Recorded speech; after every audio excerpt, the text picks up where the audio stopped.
नमस्कार दोस्तों। आज हम लोग बात करेंगे रैयतवाड़ी व्यवस्था। ब्रिटिश शासन के दौरान रैयतवाड़ी व्यवस्था लागू की गई।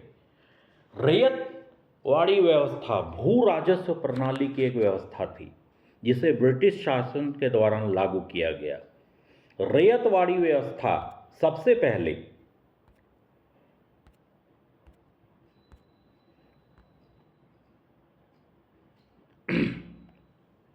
अलेक्जेंडर रीड ने प्रारंभिक प्रयोग रैयतवाड़ी व्यवस्था में किया।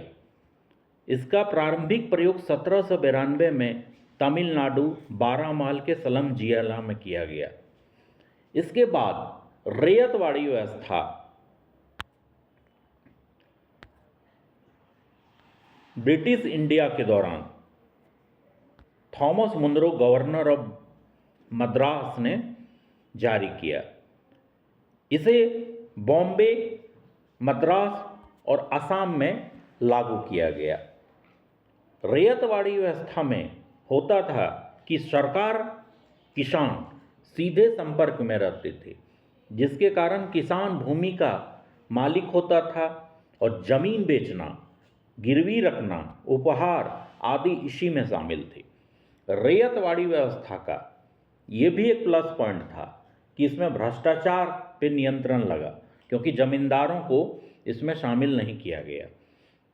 लेकिन रैयतवाड़ी व्यवस्था में 51% भूभाग पर रैयतवाड़ी व्यवस्था शामिल थी।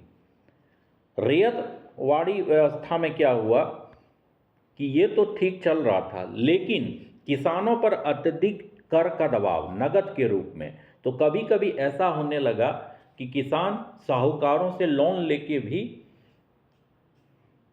टैक्स देना पड़ता था, जिसके चलते साल 1876-77 में मद्रास में भीषण अकाल पड़ा, जिसके चलते कर भुगतान नहीं कर पाए और भूमि जब्त कर ली गई। और इसी से रैयतवाड़ी व्यवस्था की नींव कमज़ोर पड़ने लगी और इसी से किसान आंदोलन को बढ़ावा मिला। भारत में रैयतवाड़ी व्यवस्था भूमि कर भुगतान का सीधा संपर्क किसानों से होता था। इसमें बिचौलियों का कोई जगह नहीं होता था, जिसमें रैयतवाड़ी व्यवस्था में आप ये सब चीज़ देख सकते हैं।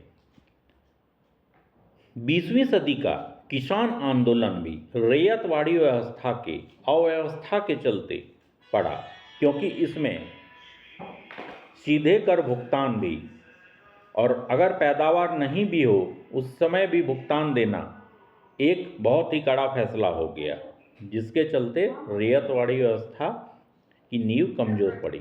Thank you for watching.